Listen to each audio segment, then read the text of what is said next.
Si el propósito de la oración es descubrir y hacer la voluntad de Dios, la siguiente pregunta lógica es: ¿cómo podemos saber cuál es la voluntad de Dios?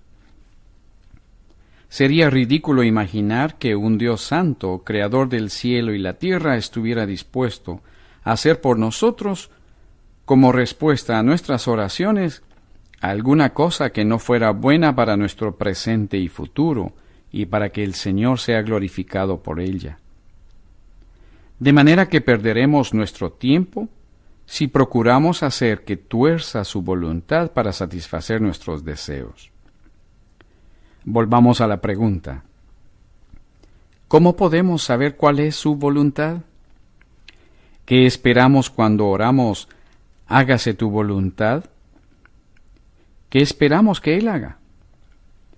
Podría ser que cuando oramos que estamos dispuestos a hacer la voluntad de Dios, o cuando le pedimos que nos muestre cuál es su voluntad, no hayamos pensado bien nuestra petición. Cuando oramos para conocer la voluntad de Dios, le estamos pidiendo, por ejemplo, que vuelva a inventar la rueda para satisfacer nuestro pedido. ¿Le estamos pidiendo que haga una excepción en nuestro caso? ¿Imaginamos que merecemos un trato especial más de nuestro agrado que del agrado de Dios? Aunque todos nosotros somos especiales a los ojos de Dios, no podemos esperar que el Señor tuerza las reglas para nuestro beneficio personal. Me explico. Cuando nos proponemos edificar una casa, aunque podamos decidir el modelo que usaremos, la disposición de las habitaciones y las comodidades que tendrá, y hasta pidamos a un arquitecto que prepare el plano, existen límites para lo que deseamos incluir. Esto se debe a que todos nuestros planes e ideas tienen que sujetarse a las ordenanzas municipales de construcción. Aunque será nuestra casa, aunque nosotros la hayamos diseñado, en última instancia la forma como se edificará y los materiales que se usarán no dependerán de nosotros, sino de las ordenanzas de construcción de la jurisdicción correspondiente. ¿Comprende mi punto de vista?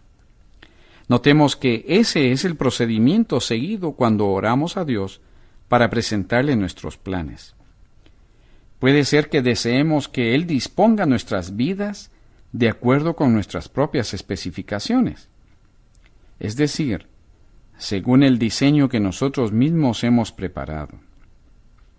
Y Él lo hará, pero solo dentro del contexto de sus propias ordenanzas. Debemos permitir que Dios sea Dios. Es indispensable que tengamos muy claros estos conceptos, porque en caso contrario, podemos resultar frustrados y desilusionados.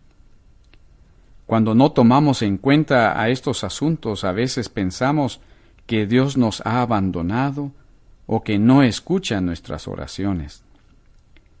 El hecho es que cuando oramos, tenemos que comprender que todos los pedidos que le hacemos deben alcanzar dentro del contexto de su voluntad y de sus ordenanzas.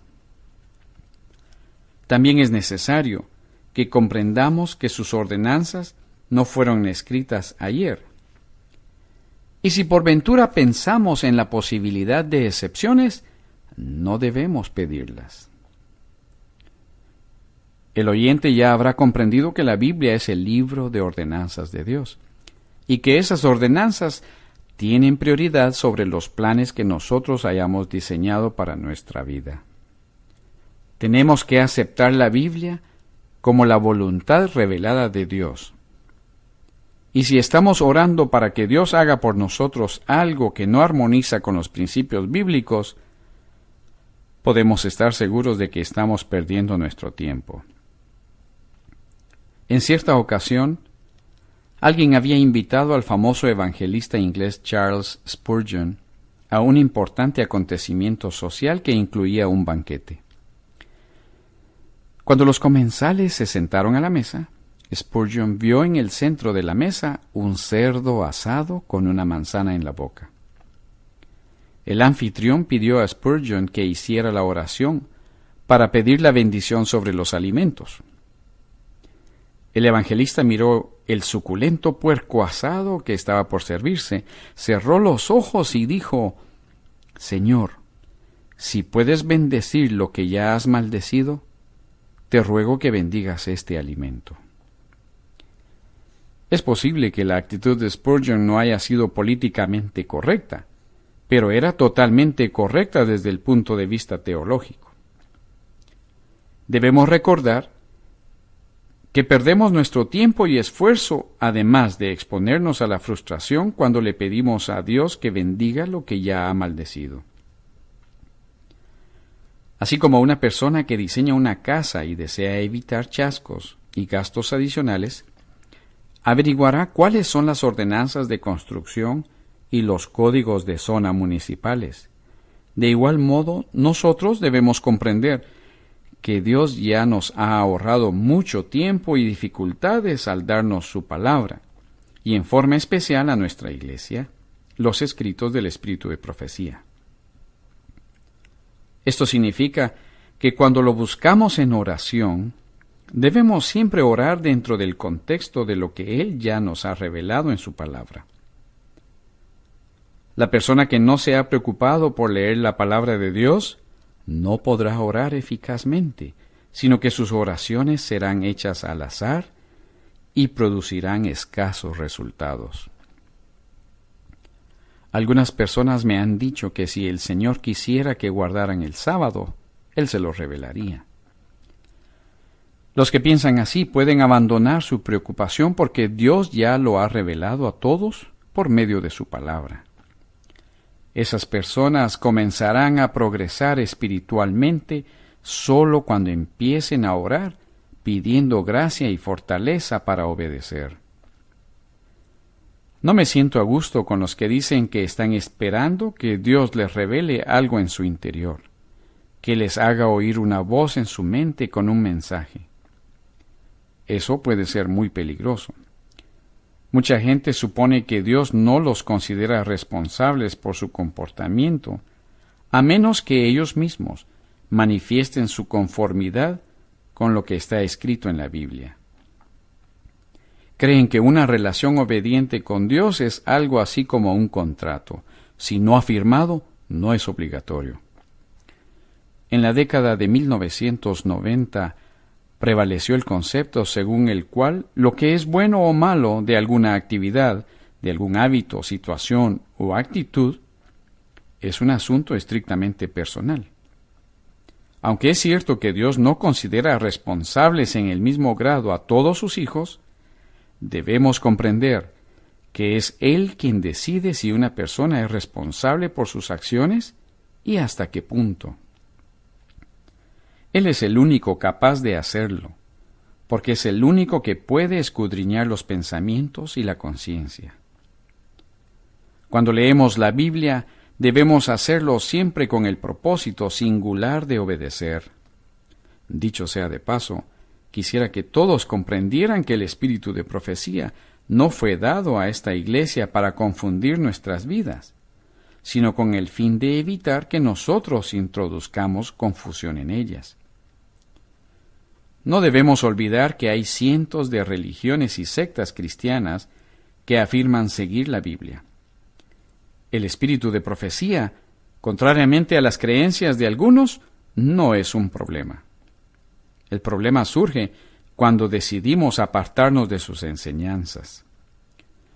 Nadie necesita decir al oyente que el mercado religioso cristiano es bastante inhóspito.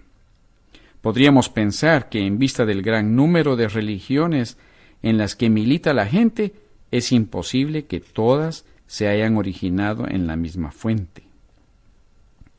Pero todos dicen que han sacado sus doctrinas de la Biblia. Usted puede pagar más por un comentario de la Biblia en varios volúmenes, pero en ninguna parte encontrará algo que supere los comentarios sobre la Biblia contenidos en los libros del espíritu de profecía. Pero las Escrituras mismas nos dicen que debido a que la gente no creerá la verdad, Dios la entregará a ilusiones para que crean en la mentira y sean condenados. existe una enorme cantidad de gente que se encuentra tan equivocada en su interpretación de ciertas porciones de la Biblia que muy bien podría estar leyéndola al revés. Lo que hemos dicho se condensa en lo que sigue. Una persona que ora y al mismo tiempo desobedece intencionalmente algo que la Biblia enseña claramente, ya se encuentra en dificultades o bien tendrá grandes dificultades en su vida espiritual. Uno de los asuntos fundamentales atinentes a nuestra experiencia con la oración es que con frecuencia no hemos aceptado la norma de justicia de Dios. Con esto quiero decir su norma para definir el bien y el mal. Para poder orar con eficiencia, tenemos que encontrarnos sintonizados con Dios. Otro problema que solemos tener es nuestra tendencia de llevar a Dios algunas de las cosas que nos preocupan, pero no todas. Y acerca de los problemas que le llevamos, a veces lo único que queremos de Él es que los arregle con alambre y goma de pegar. Con mucha frecuencia quedamos satisfechos con repuestos usados, por así decirlo. No debiéramos preocuparnos de presentar nuestros problemas a Dios, a menos que estemos dispuestos a aceptar la norma que tiene para nosotros, que es auténtica y una curación permanente. Uno de nuestros grandes impedimentos para la oración eficaz es, como lo dice la Biblia, que los caminos de Dios no son nuestros caminos y sus pensamientos no son nuestros pensamientos. Isaías 55:9. Por no entender correctamente esta realidad, nuestras oraciones fácilmente pueden no llegar a ninguna parte. Es posible que una parte del problema sea nuestro concepto de aliviar el dolor únicamente. Nuestra tendencia es tratar los síntomas. Es como si dijéramos: Señor, dame ahora nada más que una aspirina. Procuraré llamarte mañana en la mañana para decirte cómo me siento. Este es un problema muy real en nuestra vida espiritual. Es necesario que comprendamos que cuando experimentamos contrición y culpa, eso significa que existen causas fundamentales que es necesario tomar en cuenta. Por cierto que debemos llevar nuestra culpa y contrición a Dios, pero solo con la intención de que el Espíritu Santo efectúe una radiografía para enterarnos de la causa de nuestro problema. Cuanto más de cerca sigamos la norma que Dios tiene para nosotros, tanto más éxito tendrán nuestras oraciones.